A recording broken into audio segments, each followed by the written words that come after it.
The big show has wrapped up, as we just witnessed in Spain. We are joined now by astronomer, author, and chief Aurora Chaser. I want to get this right, with Hurtigruten, which is a coastal passenger shipping company, Tom Kerss.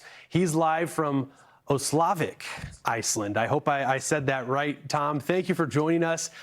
It's been a pleasure even reading about you and what your life has brought. You love chasing auroras, but being that you were so close to this total solar eclipse, why not get in on it? So let us know what you just witnessed this afternoon.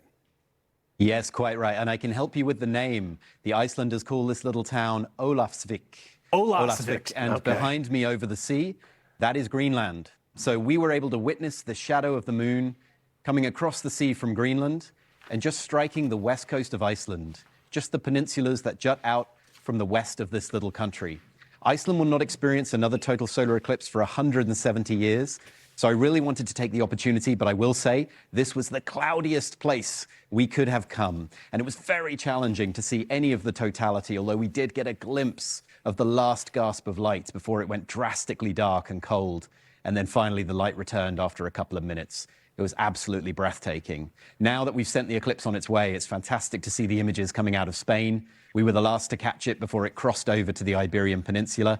And of course, the Spanish are having wonderful weather and everybody in Spain is having this dramatic sight. So it's been a great eclipse to see from Greenland over cloudy Iceland all the way to Spain. And we're already looking ahead to next summer's eclipse, which Spain will also get to enjoy. Isn't that unique? I mean, on average, to have 1 point on Earth experience 2 total solar eclipses, on average, it's one every 375 to 400 years. So the uniqueness of Spain, and in this case, to get treated to another one is interesting. Reading Tom, about your experiences, there was a quote from you that stood out to me, and you were asked about an eclipse. You said, when you watch an eclipse in real life, you understand why people would get on their knees and pray. Seeing the aurora in person is like witnessing the birth of something supernatural. You feel it in your soul, that human and humbling sensation of feeling small in a world of absolute wonder. I'm wondering today, even though there were clouds, did you feel that? We felt it. We felt the spirit of eclipse chasing. We knew we were standing underneath the shadow of the moon, even if we couldn't see it.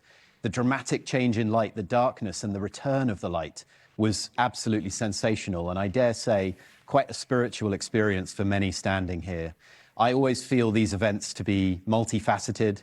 Sometimes people are quiet, sometimes people are hopping up and down with joy. I think everybody responds differently. It's a hugely personal experience, but it's one that I would advocate that everybody has a chance to witness at some point in their life. Please do keep track of when eclipses are occurring. To all my friends in the States, including my wife, who's American, there won't be a great eclipse across the United States for another 20 years. So please do make an effort to travel to these wonderful locations if you can and see these stunning events, because you don't know how you're going to react until you do, but it will definitely enrich your life. You spend a lot of time chasing the aurora, and auroras happen quite frequently. But as you have learned over the course of your career, some events are unlike any other. I'm wondering how these things are similar. I was struck with another thing you've said. You really have a lot of great quotes, Tom.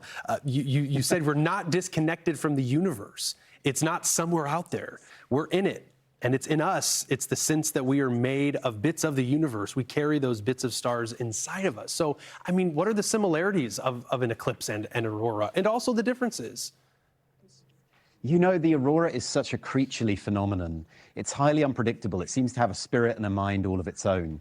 And eclipses are sort of the opposite. They are highly predictable. We can calculate the eclipse circumstances down to a fraction of a second. So that's part of the thrill, but it's also in some ways relatively mundane compared to the aurora, where the thrill comes from the unexpected.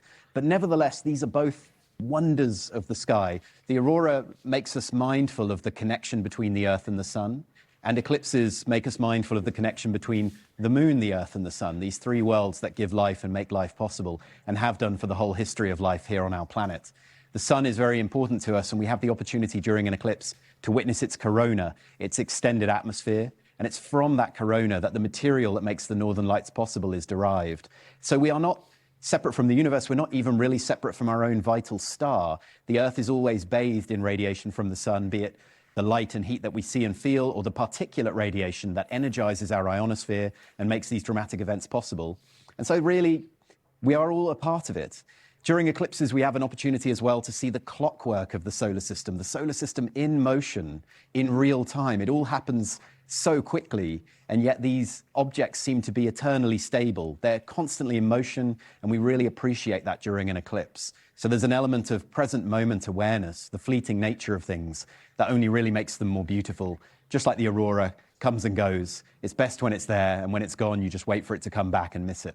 That's great. As you're talking, we're watching NASA's stream as they're still moving through that totality. Tom, before we let you go, I do see the clouds behind you, and perhaps for a lot of people, that's the reality. They're dealing with the clouds. Was it still something that was unforgettable? What was that experience like? Why does a total solar eclipse in clouds make it still so unique?